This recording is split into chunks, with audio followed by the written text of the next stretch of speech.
دیکھ لیا لیکن کہیں سے رقم کا انتظام نہیں ہوا۔ میں ہر مشکل سے مشکل کام کرنے کو تیار ہوں لیکن اپنی بہن کی سگائی ٹوٹتے نہیں دیکھ سکتا۔ میں نے اشوک سے پوچھا اسے کتنی رقم کی ضرورت ہے۔ اس نے کہا کہ بڑی بہن کی شادی کے لیے اگر اسے 25,000 روپے مل جائیں تو وہ بآسانی اس فرض سے سبکدوش ہو سکتا ہے۔ میں نے اسے کہا کہ اگر اسے 25,000 مل بھی جائیں تو وہ صرف ایک بہن کی ذمہ داری سے عہدہ برا ہو سکتا ہے، دوسری 2 بہنوں کی ذمہ داری تو پھر بھی اس پر باقی رہے گی۔ میں نے اسے کہا میں تمہاری مدد کرنے کو تیار ہوں، مجھے بھی ایک مخلص دوست کی تلاش ہے اور شاید تم ہی ایسا دوست ثابت ہوگے۔ بہرحال فکر نہ کرو، میں تمہاری اس مجبوری میں تمہارا پورا ساتھ دوں گا۔ میں نے اسے کہا کہ بمبئی میں ہم نے ایک کلب بنایا ہوا ہے جس کے ممبر صرف غیر شادی شدہ مرد اور عورت ہی بن سکتے ہیں۔ اس کلب میں ہم ہر طبقے کے لوگوں کو ممبر بناتے ہیں، ان کے لیے نہ صرف موزوں رشتے تلاش کرتے ہیں بلکہ شادی کے وقت بھرپور مالی مدد بھی کرتے ہیں۔ میں تمہاری بڑی بہن کی شادی کے لیے اپنی طرف سے اور کلب کی طرف سے پورے 25,000 کا بندوبست کروں گا، بلکہ تمہاری دوسری 2 بہنوں کے لیے بھی کلب کی مدد سے موزوں رشتوں کی تلاش کروں گا۔ میں نے اسے خاصی تسلی دی اور پھر اچانک جیسے مجھے کچھ یاد آ گیا ہو، میں نے اسے کہا کہ بہت سارے فوجی بھی ہمارے کلب کے ممبر ہیں اور ان ممبروں میں جہاں تک مجھے یاد ہے ٹینک ریجمنٹ کے کچھ جوان اور افسران بھی شامل تھے۔ پھر یادداشت پر زور دیتے ہوئے میں نے کہا کہ جب تک مجھے یاد ہے ٹینک کی ہی کسی ریجمنٹ کا ایک جوان جو ہمارا ممبر تھا وہ یہاں ٹریننگ کے لیے آیا تھا اور وہ غالباً پنجاب کے علاقے کا تھا اور ہمارے کلب کی دلی کی شاخ سے ممبر بنا تھا۔ اس کی بہن کی شادی بھی ہمارے کلب کی مالی مدد سے ہی ہوئی تھی۔ کلب کے قواعد و ضوابط کے مطابق اس نے کلب سے حاصل شدہ رقم نہایت معمولی اقساط پر واپس کرنی تھی۔ 2-3 اقساط کی ادائیگی کے بعد اس نے پھر رابطہ نہیں کیا۔ میں نے ماتھے پر ہاتھ مارتے ہوئے کہا اس کا نام اور ریجمنٹ ذہن سے نکل گئی ہے، لیکن اس کا نام سامنے آتے ہی میں فوراً پہچان لوں گا اور اس سے رابطہ کر کے اس سے بقایا اقساط کی ادائیگی کا تقاضا بھی کروں گا۔ میں نے اسے کہا کہ اگر مالی مدد حاصل کرنے والے اگر اقساط کی ادائیگی بھی بند کر دیں گے تو اس نیک مقصد کے لیے قائم یہ کلب آخر کیسے چل سکے گا؟ میں نے اسے دوبارہ کہا کہ اگر نام اور ریجمنٹ کی لسٹ سامنے ہو تو میں اسے یقیناً پہچان لوں گا۔ اشوک کو اپنی مشکل حل ہوتے ہوئے نظر آ رہی تھی اور اس کے لیے اسے میری خوشنودی کی ضرورت تھی۔ اس نے کہا کہ صاحب آپ کی بڑی مہربانی کہ آپ نے اس مشکل وقت میں میرا ساتھ دینے کا وعدہ کیا ہے۔ یہ ہے تو خلاف ضابطہ اور قانون کے مطابق پکڑے جانے پر میرا کورٹ مارشل بھی ہو سکتا ہے، لیکن میں پھر بھی مکمل کوشش کروں گا کہ وہ فائل جو کہ میرے دفتر کے ایک کلرک کے پاس ہے کسی طرح حاصل کر کے کل رات آپ کو ہوٹل میں لا دوں اور آپ اس سے اپنے مطلوبہ شخص کو تلاش کر لیجئے گا۔ اگلی صبح دفتر کے وقت سے پہلے میں وہ فائل آپ سے واپس لے جاؤں گا اور آپ مہربانی کر کے کسی سے بھی اس کا ذکر مت کیجیے گا۔ تھوڑی دیر بعد جب وہ رخصت ہونے لگا تو میں نے 1,000 روپے کا نوٹ اس کی جیب میں ڈال دیا۔ اس فائل کا حصول میرے لیے کسی طرح سے کسی بھی جیک پاٹ سے کم نہ تھا اور اشوک کو میں نے اپنے قابو میں کر لیا تھا۔ اگلے روز میں ADOS سے ملا جس نے میرے چائے کے سیمپلز کو لنگر میں بھجوانے کا آرڈر دیا۔ میں نے کرنل گپتا کا شکریہ ادا کیا اور اسے اجازت لے کر اس کے دفتر کے کلرکوں کے پاس آ گیا۔ شام سے کچھ دیر گپ شپ کی۔ اس نے مجھے بتایا کہ کرنل گپتا نے میرے سیمپلز کو لنگر بھجوانے کا آرڈر دیا ہے۔ اس واقعے کی مکمل تفصیلات جاننے کے لیے ملاحظہ فرمائیے اسی سلسلے کی قسط نمبر 5۔ اس کے بعد میں شیام کے ہمراہ کیمپ کمانڈنٹ کے دفتر میں چلا گیا۔ میں دراصل اشوک سے ملنا چاہتا تھا۔ اشوک نے مجھے دیکھا اور مجھے اس کے چہرے پر ایک اطمینان نظر آیا۔ اس نے آنکھوں ہی آنکھوں میں مجھے جتا دیا کہ کام ہو گیا ہے۔ اس کے بعد میں کرنل ملہوترا اور کرنل گپتا سے مل کر اپنے ہوٹل کی طرف واپس آ گیا۔ شام 7 بجے کے قریب اشوک نے ریسیپشن سے مجھے فون کیا۔ میں نے اسے کمرے میں آنے کا کہا۔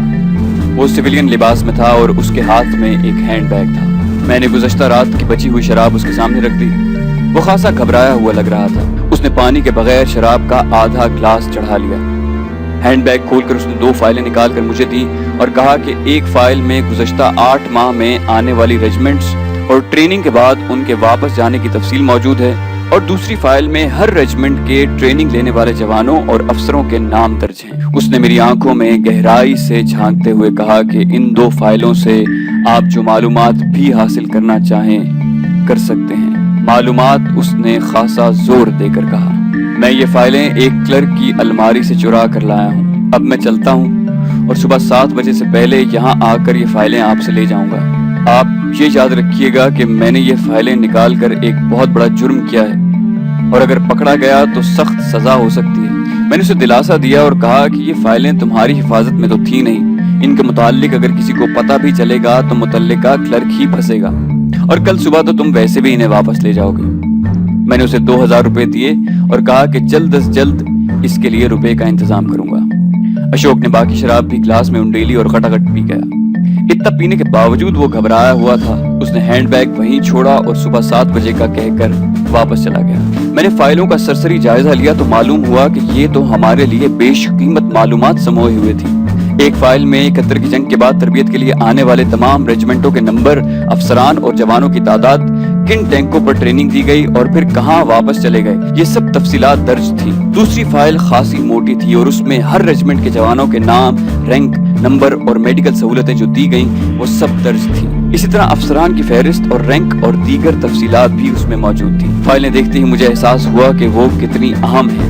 میں نے فوری فیصلہ کیا کہ بجائے ان فائلوں کی تفصیلات نقل کرنے کے کیوں نہ میں یہ دونوں فائلیں ایز اٹ از ہی پاکستان بھجوا دوں۔ مجھے یقین تھا کہ میرے سینئرز اس کامیابی پر اچھل پڑیں گے جب انہیں اصل فائلیں ہی مل جائیں گی۔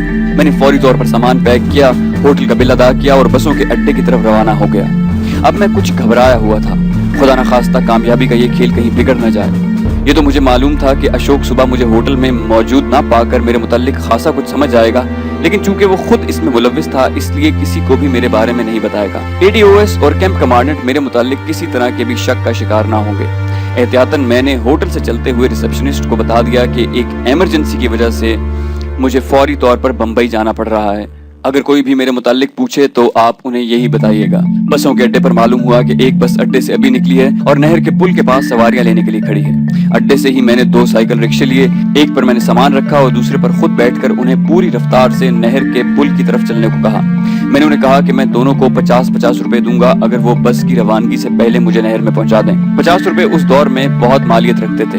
ان کی لالچ میں انہوں نے سائیکل رکشوں کو موٹر سائیکل رکشے بنا دیا۔ نہر کے پل پر بس ابھی تک کھڑی تھی۔ میں نے ٹکٹ لیا اور سیٹ پر بیٹھ کر یہ دعائیں کرنے لگا کہ کسی انہونی سے پہلے ہی میں محفوظ مقام تک پہنچ جاؤں۔ بس ٹوٹی پھوٹی سڑک پر ہچکولے کھاتی روانہ ہوئی اور قریباً 5 گھنٹے کے سفر کے بعد اورنگ آباد پہنچی۔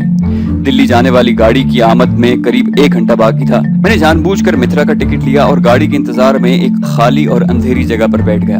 گاڑی صحیح وقت پر آ گئی اور میں نے ایک سیٹ پر قبضہ جما لیا۔ اس وقت میں بالکل خالی الذہن تھا، بس ایک ہی دھن دل و دماغ کا احاطہ کیے ہوئے تھی کہ یہ فائلیں جلد از جلد پاکستان پہنچ جائیں۔ جو گاڑی دلی کی طرف بڑھتی گئی میں نارمل ہوتا گیا اور کچھ دیر بعد ہی میں ڈینجر زون سے باہر آ گیا۔